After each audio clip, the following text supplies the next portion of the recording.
La Deuxième République, 1848-1852. La Deuxième République est proclamée en 1848. Le président est élu au suffrage universel masculin, c'est-à-dire que tous les hommes peuvent voter. Le premier président de la République élu est Louis-Napoléon Bonaparte en 1848. C'est le neveu de Napoléon Ier. À l'aube de la Seconde République, la France est à la tête d'un puissant empire colonial où l'esclavage a été rétabli par Napoléon Ier en 1802. Un grand trafic humain est utilisé pour travailler dans les colonies, on parle du commerce triangulaire. La principale loi de la Seconde République est l'abolition de l'esclavage le 27 avril 1848. Le Second Empire, 1852-1870. La Seconde République ne dure que 4 ans. En 1852, Napoléon rétablit l'Empire par un coup d'État et devient empereur. L'un de ses principaux opposants est l'écrivain Victor Hugo, républicain engagé. Ce dernier est attaché aux libertés, à une Europe unie et à la paix. Il est contraint à l'exil durant près de 20 ans. Lié au mouvement romantique, cet auteur est le plus populaire du XIXe siècle. Victor Hugo fait entrer dans la littérature la préoccupation sociale en prenant pour thème dans son célèbre roman Les Misérables la vie des pauvres gens à Paris et dans la France provençale. En 1857, Charles Baudelaire publie Les Fleurs du Mal. Ce recueil de poésie marque le début d'un nouveau style artistique, le symbolisme, qui est à l'époque considéré comme décadent.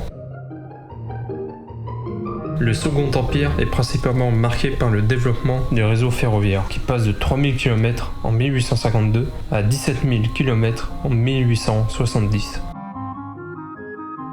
La gare du Mans est inaugurée en 1854 sur la ligne de Paris à Brest. Le 19 juillet 1858 est ouverte la ligne Tours-Le Mans. La rotonde de Montabon à Montval-sur-Loire est construite en 1889 pour la maintenance des locomotives à vapeur. L'aérostat est le premier ballon dirigeable. Il est inventé en 1852 par Henri Giffard et se dotera d'une coque rigide en 1873. La guerre de 1870. En juillet 1870, Napoléon III déclare la guerre à la Prusse, son principal concurrent industriel. La cavalerie française est dominée par les mitrailleuses prussiennes. Le 1er septembre 1870, Napoléon III se fait capturer lors de la défaite de Sedan. Léon Gambetta proclame la République le 4 septembre 1870 depuis l'hôtel de ville de Paris. En octobre, Paris se retrouve encerclé par les Prussiens. Léon Gambetta s'enfuit alors en montgolfière et crée un gouvernement de défense. En novembre 1871, le général Chanzy rassemble au Mans 120 000 hommes volontaires et mobilisés de toute la France pour contrer les Prussiens. Besnardeau, imprimeur de Sillé-le-Guillaume, invente alors la première carte postale pour les Bretons qui étaient confinés dans des camps à Conly avant la bataille du Mans. La bataille du Mans, en janvier 1871, marque la défaite finale de la France, en partie à cause de l'état de délabrement des troupes mobilisées. La paix est négociée en cédant à la Prusse les départements d'Alsace et de Lorraine. La Commune de Paris, 1871.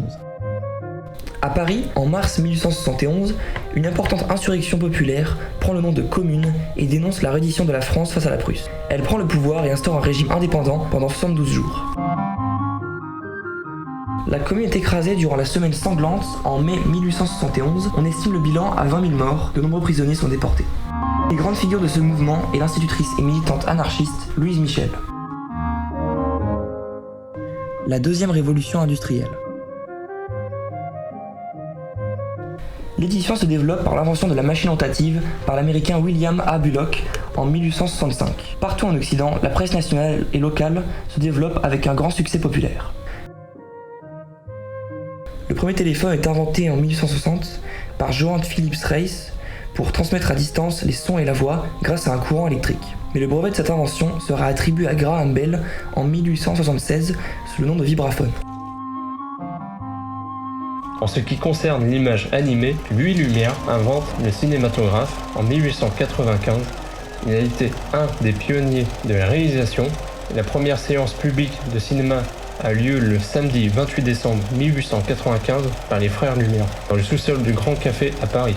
Alice Guy Bachet, quant à elle, réalise le premier film de fiction intitulé La Fée aux choux. Elle est la première réalisatrice de l'histoire du cinéma. La médecine évolue aussi au XIXe siècle. De grandes découvertes concernent l'anesthésie, découverte des rayons X par le physicien allemand Röntgen et l'invention du vaccin contre la rage par Louis Pasteur. Ce dernier est aussi à l'origine du procédé de pasteurisation pour une meilleure conservation des aliments qui, sur le plan économique, va révolutionner le commerce des denrées alimentaires. L'architecture urbaine est profondément transformée. Aux États-Unis est construit le Home Insurance Building de Chicago, premier building en poteau-poutre construit en 1884 et 1885. Cette technique est possible grâce à l'utilisation de l'acier dans les matériaux servant à construire les structures des bâtiments. La maîtrise de l'électricité se développe, Thomas Edison invente la première ampoule électrique en 1879 et inaugure les premières centrales électriques et le commerce de l'électricité. Son homologue Nikola Tesla fait partie des pionniers de la distribution de l'énergie. Inventeur du courant alternatif, il se fixait comme objectif d'apporter gratuitement l'électricité dans les foyers et de la véhiculer sans fil. Le canal de Jonage est la première centrale hydroélectrique de France. Elle a été construite en 1894.